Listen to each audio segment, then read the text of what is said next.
So what we have here is a sliding door that has become hard to open.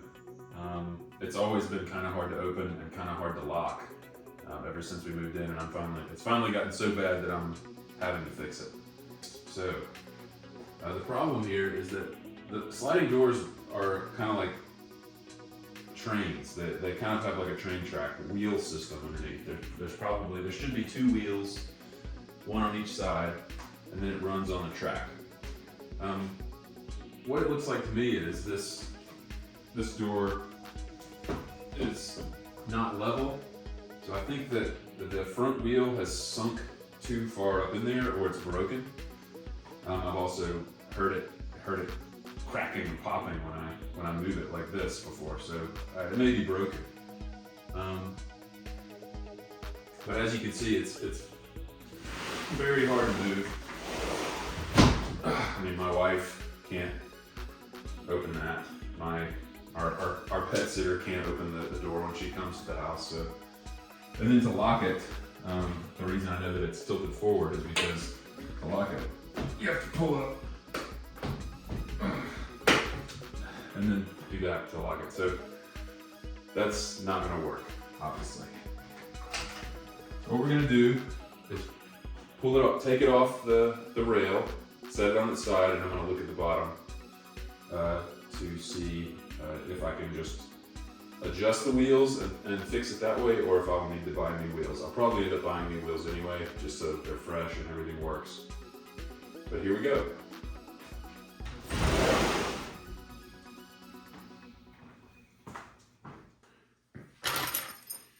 All right, what I have here is a meter or a gauge or I guess a scale for measuring force on a bowstring. I got a little bit of chain and a carabiner. I'm going to see how much force it takes to open this door.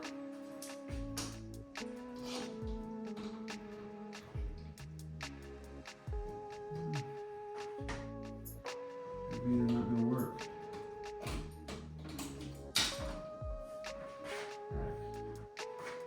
Set at 0. Let's see.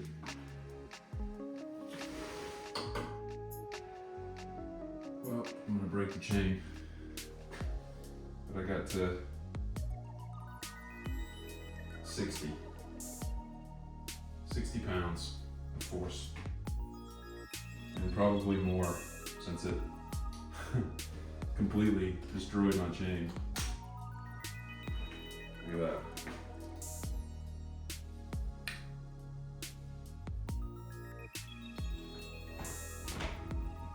Hey Sophie? Yeah. You want to help me? Yeah. It's heavy. It is very heavy. Yeah. Maybe that'll help.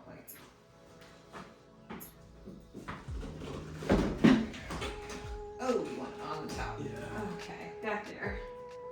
Okay, so we can slide it. Hey. That's your big boy. That's your big boy right there.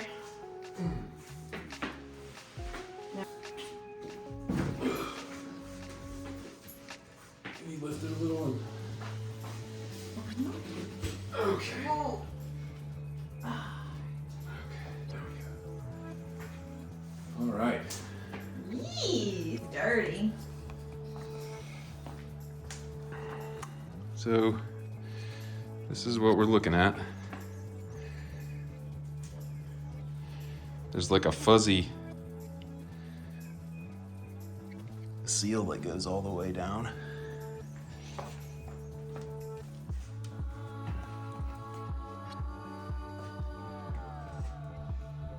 think I'm gonna need a screwdriver. All right, so I don't see the wheel, either wheel actually, but I do see these 2 screws. So what I'm gonna do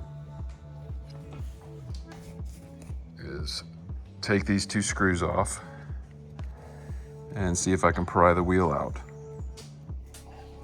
So I made a discovery when I took the 2 screws out of there. I was able to pull this piece out. Now I'm gonna have to take the screws out of the other end to take the whole piece out. When I took it out, about 1 million bug carcasses fell out. So that's a fun vacuuming exercise I get to do. So I'm gonna clean this up and take the screws out of the other side and take this piece off so that I can see better what I'm working with.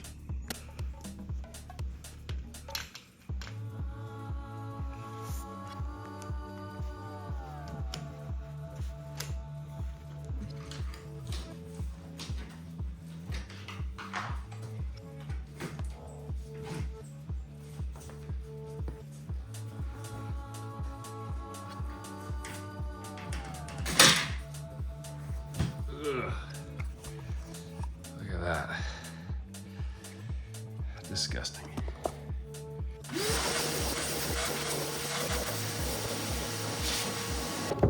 All right, I'm just gonna use some simple green solution to clean this up a bit.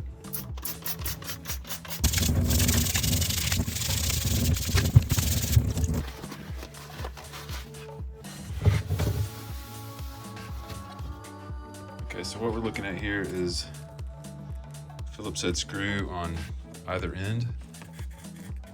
This is the channel that plugs into the glass. So there's like a rubber seal at the bottom of the glass, and that plugs into the bottom. And that's the bottom. I'm gonna take this apart. Let's see if I can get access to those wheels.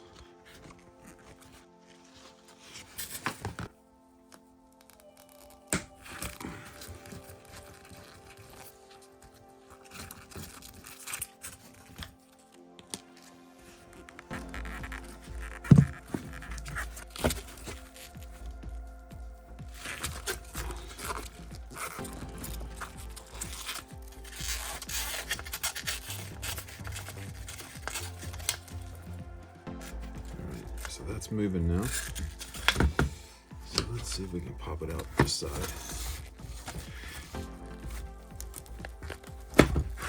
Okay. There we go. So that's one of the wheels there. That is what we are looking at replacing.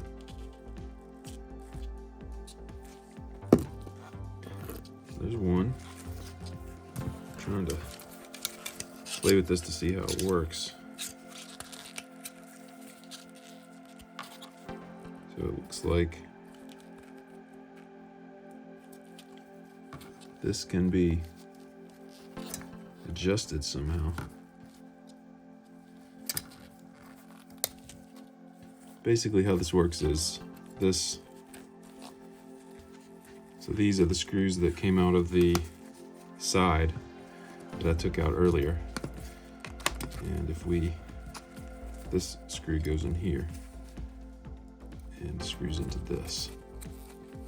If you screw this in, it's going to draw this part back. And since the wheel is in this slanted channel here, it's going to draw the wheel up the more you screw it in, or down the less you screw it in. If I screw this in, see, it's going to draw. The more I screw this in, it's going to draw it in. So that is where I can put my wheel.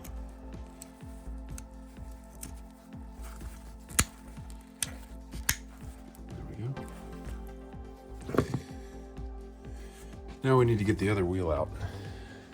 I suspect that it's broken because it would constantly make noise.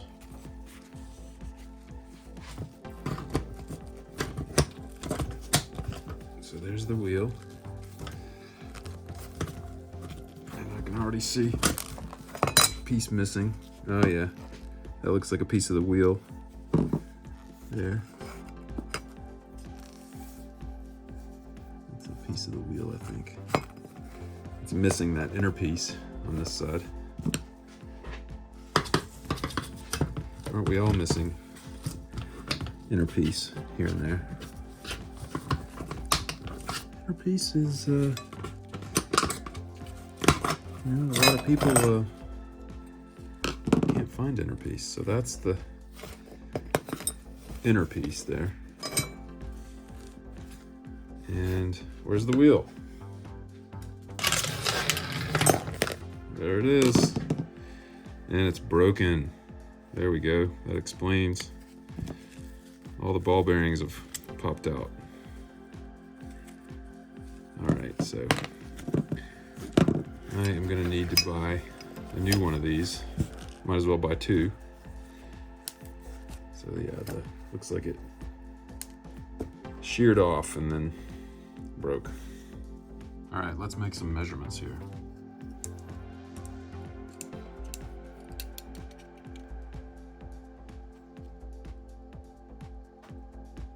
It's 0.75 wide. I don't know if this will matter. It is 2.62 inches, 2.6 inches basically. 1.2, maybe 1.25, something like that. 1.25. Okay, so we got some measurements to work with. Now let's look at the height too.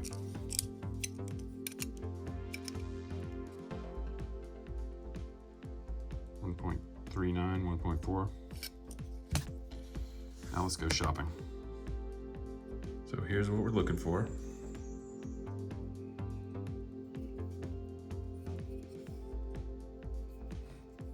All right, I'm just gonna go to Amazon.com, and I've already been looking for this, but I'm just gonna search for like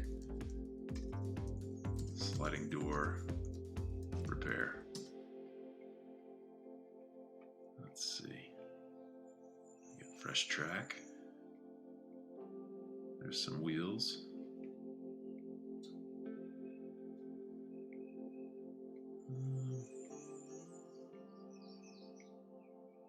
These look similar to what we have. Okay, let's look at the dimensions. So I know that watching someone shop online isn't super exciting, but the reason I'm showing this is because what I want to do with this channel is help people who are not handy or who are afraid of doing these types of projects to jump in and start doing things for themselves here and there. Even shopping for replacement parts for household things can be daunting for some people. Now, if you're a certified tradesman or woman, then you might be cringing right now listening to me encouraging people to DIY. We've all heard tradespeople badmouth the quote-unquote handyman special, but I've also heard skilled people make fun of those who don't know how to do anything. I will never encourage people to do a half-baked job. I like to do things the right way, and I encourage people to put in the extra effort to do things the right way. But again, some people don't even know how to start. And for those people, I've been playing around with some rules or principles for fixing stuff. Number one is, and before anyone gets butthurt, this is in no way a slight against truly skilled trades professionals, but idiots do it every day. Not every tradesman is a real pro, plenty aren't. To those people who don't think they can do anything themselves, there are lots of people dumber or lazier than you out there making a living doing this kind of stuff every day. I've lived by this mantra for years, and it has helped me tackle projects I had no idea how to pull off when I started. So number one, idiots do it every day. Number two, sit rep. Determine the big picture context of the project you're tackling. What's the environment like? What will you need for comfort? What is the history of the thing you're fixing? When did it last work? What are the materials? Get a feeling for what you're doing, where you are, what the weather is like, etc.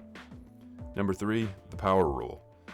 I love the quote from the movie Sling Blade where someone brings Billy Bob Thornton a broken lawnmower and he takes a look at it and goes, "It ain't got no gas in it." Ask yourself, is it plugged in? Does it have fuel? Is it turned on? Rule out these simple causes of failure first. Number four, compare and note the delta. Do you have a working specimen you can compare to the broken one?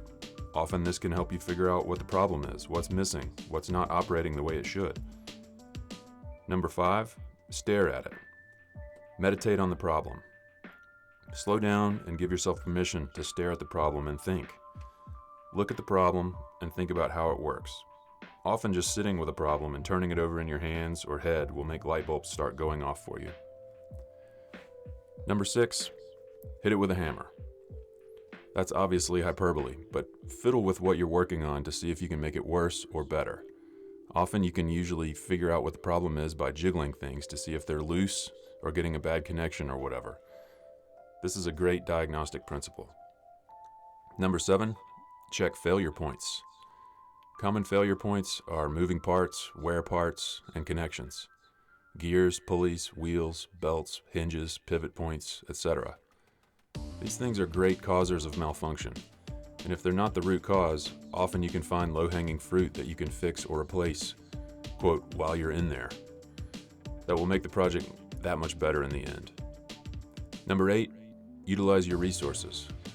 We live in a golden age with a miraculous technology called the internet. Look up the numbers printed on the thing you're trying to fix. You'll find part suppliers, YouTube videos about fixing that exact thing, forum posts, Reddit posts, etc. There is a font of resources at your fingertips, not to mention your own neighbors, friends, co-workers, etc. Don't be afraid to ask for help or advice. Number 9, take your time. Don't rush or you will make mistakes, and then you'll be sad and mad. Take your time, be methodical, think about your own safety, sit down beforehand and even draw out or write down a plan. After making that plan, go shopping for the parts and tools and safety equipment you'll need, and you'll have a much better outcome. Measure twice, cut once is a saying for a reason. And finally, number 10. There are some things you just have to learn by doing, and you can only learn those things by doing these types of projects, so go do them. All right, that's enough sermonizing. These wheels look like perfect replacements.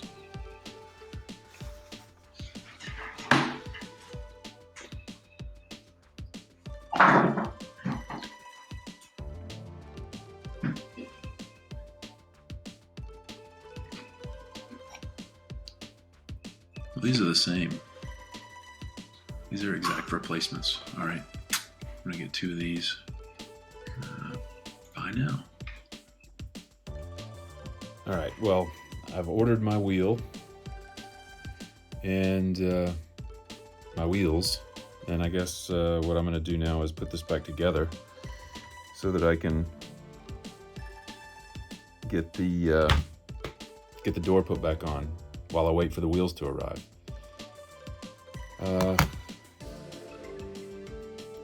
This wheel is pretty useless,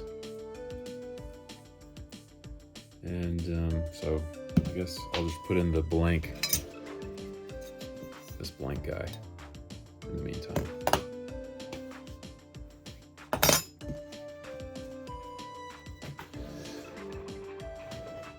This thing is dirty. If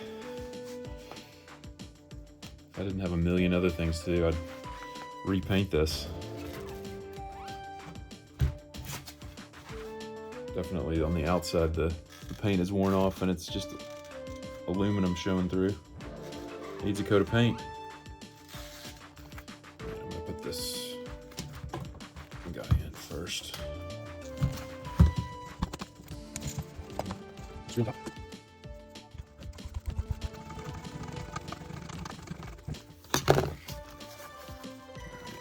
That's in there. I am going to pop this back on, put the door back, and call it a day for today.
Got it?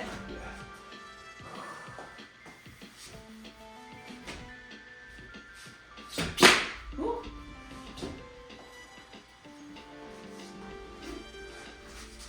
Okay. Maybe the wheels need to be adjusted. There we go. Is that better? Yeah. What do you think?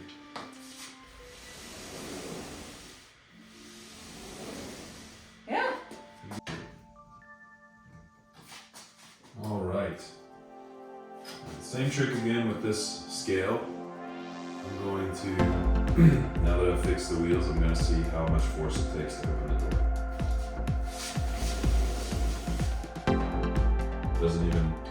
Didn't even register. Didn't even move.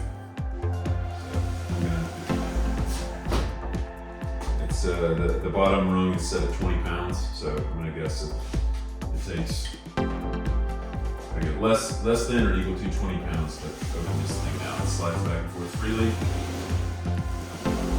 and that's how you do it.